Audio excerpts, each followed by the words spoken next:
El asesinato del cantautor argentino Facundo Cabral a manos de sicarios trajo una gran consternación en los grupos de intelectuales y de músicos de la América hispana. Y no solo de la América hispana, sino también del mundo entero. Y llevó al gobierno, debido a la fama que tenía el propio Cabral, a llevar acciones inmediatas para esclarecer este hecho. Es decir, dar con los autores de este asesinato. Sobre todo en un país donde se esclarecen el 5% de los crímenes.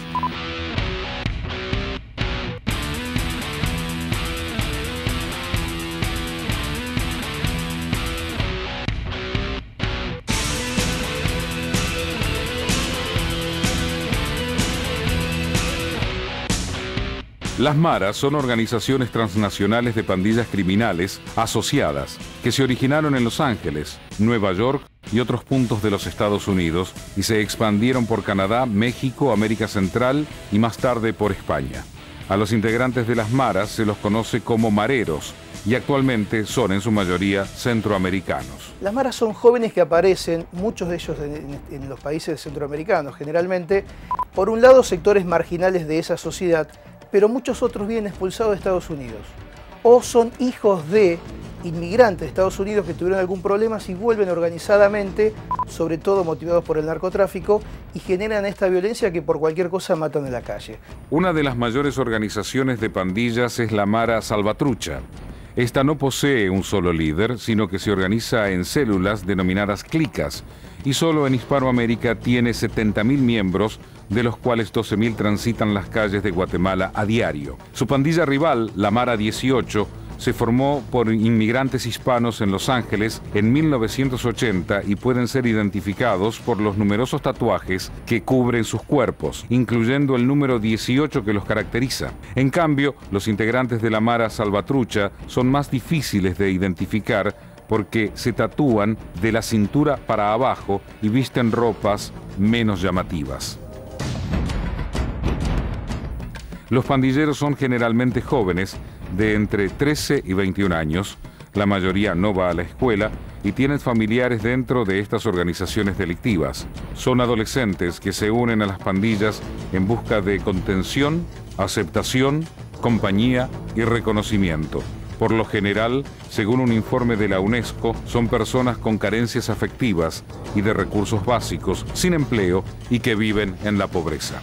A pesar de que los países de Centroamérica son los más violentos y perjudicados por estas bandas criminales, en Estados Unidos todavía existe gran número de jóvenes que se unen a las maras. Los Angeles County es considerada la más importante de América, con 120.000 miembros distribuidos en las ciudades de Los Ángeles, Chicago, Illinois y California.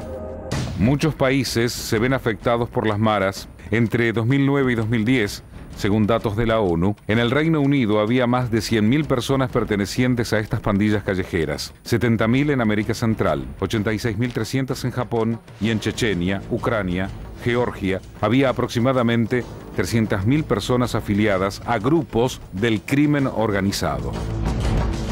Las pandillas están involucradas en todas las actividades ilegales de la delincuencia callejera como extorsión, tráfico de drogas, robo, secuestros, asesinatos y lavado de dinero. Los vendedores de droga y recolectores de impuestos son parte importante en las pandillas porque el dinero que recaudan es utilizado para su supervivencia, pagar fianzas y abogados que defienden a sus jefes y compañeros que se encuentran en prisión y para comprar armas. Tiene que ver con robarte un celular, tiene que ver con el pago de alguna deuda, tiene que ver con el narcotráfico y sus códigos, en donde lo primero que hace un narcotráfico es avanzar sobre los allegados a aquel que está involucrado y que no cumplió con su parte. A vos te van a matar, pero antes te dicen, mira, antes de matarte a vos, voy a matar a tu mamá, a tu papá, a tu hijo, a tu hermano, a tu vecino, y por último, cuando veas morir a todos, te voy a matar a vos. Ellos son mano de obra calificada de estos sectores. Los crímenes realizados por las maras se reconocen por sus características de extrema violencia, porque su accionar está ligado a la tortura física de sus víctimas. En 2010, al menos 128 choferes de autobuses fueron asesinados en Guatemala, muchos de ellos luego de ser extorsionados por pandilleros, accionar que es muy común entre las maras de Centroamérica, que presionan a los trabajadores públicos para que les den dinero. Ustedes dirán, los colectiveros, ¿por qué?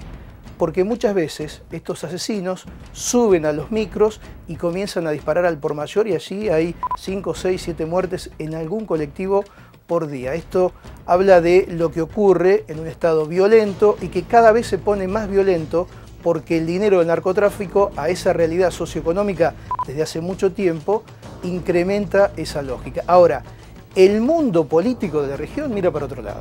No solo Guatemala ha experimentado los ataques de las pandillas. En Honduras y El Salvador, la población civil, principalmente del área urbana, también ha sido blanco de cruentos ataques cometidos por estos grupos.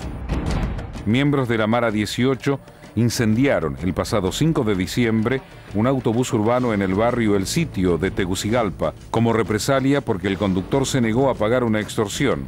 Este hecho no registró víctimas fatales. En cambio, 17 trabajadores de una zapatería en San Pedro Sula, en Honduras, fueron acribillados a balazos el 7 de septiembre de 2010 por una disputa territorial entre la Mara Salvatrucha y la Mara 18.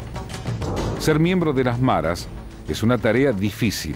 Muchos investigadores aseguran que el rito de iniciación suele ser muy cruel y que en muchos casos los líderes piden a los jóvenes que maten a sus madres como prueba fehaciente de renuncia a la identidad original y la completa entrega a la nueva familia.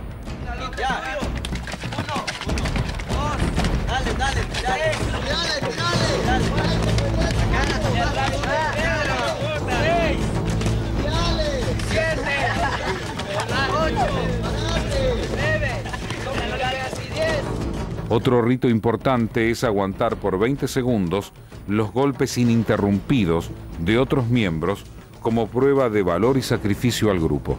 Además, la concepción religiosa es otra característica de los mareros, que se hacen tatuajes de vírgenes, víboras y diablos. Además, su noción de sacrificio y entrega es absoluto. Líder que no da resultado es asesinado. La organización Mara Salvatrucha, una de las más grandes de Centroamérica, tiene códigos muy violentos. Si algún miembro habla con la policía y da algún dato sobre la organización, son asesinados cuando salen de la cárcel.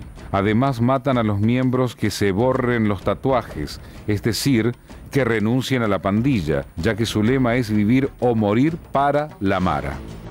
En junio pasado, Erwin Enríquez, un miembro de la Mara Salvatrucha, fue sentenciado a 35 años de prisión en Nueva York por el asesinato a sangre fría de una joven que también pertenecía a la pandilla. Enríquez y 2 de sus cómplices llevaron a Olivia Meléndez Mendoza, de 16 años, a una zona de bosques en donde le dieron un balazo en la cabeza por no seguir las reglas de la organización. Los cómplices recibieron sentencias de 20 años cada uno por su participación en el asesinato. El FBI creó en 2004 un equipo nacional antipandilla llamado MS-13 National Gang Task Force, cuya función es combatir a la Mara Salvatrucha. El equipo de expertos se enfoca en compartir información e inteligencia con las autoridades locales y coordinar investigaciones a nivel local, nacional e internacional.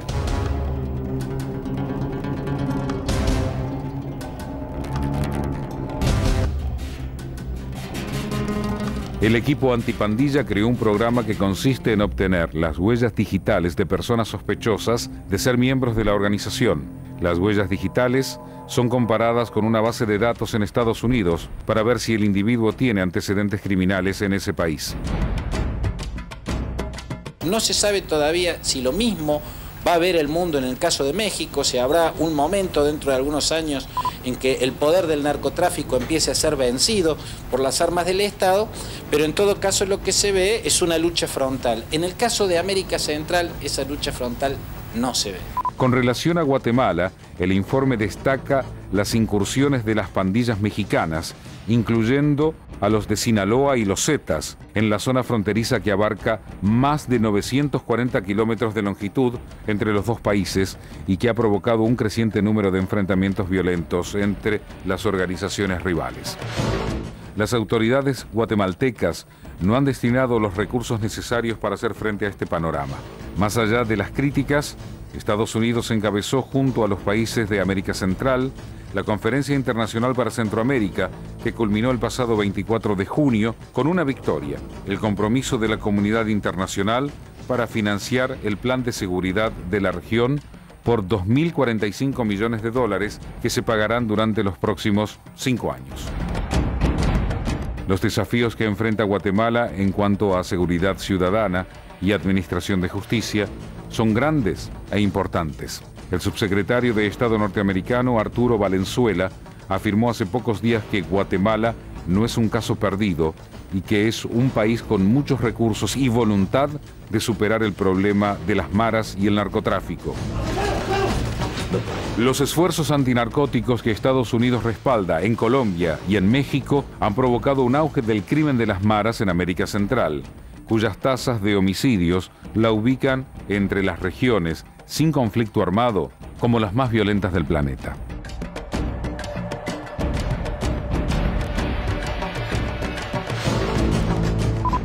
El asesinato cruel del cantautor argentino Facundo Cabral puede ser un quiebre, un hito en la acción delictiva en Guatemala y que lleve a las autoridades de este país, debido justamente a la repercusión mundial que ha tenido este hecho trágico, a que puedan llevar medidas efectivas que permitan terminar de una vez por todas con muertes innecesarias y, en definitiva, con el crimen organizado, que es el que las provoca.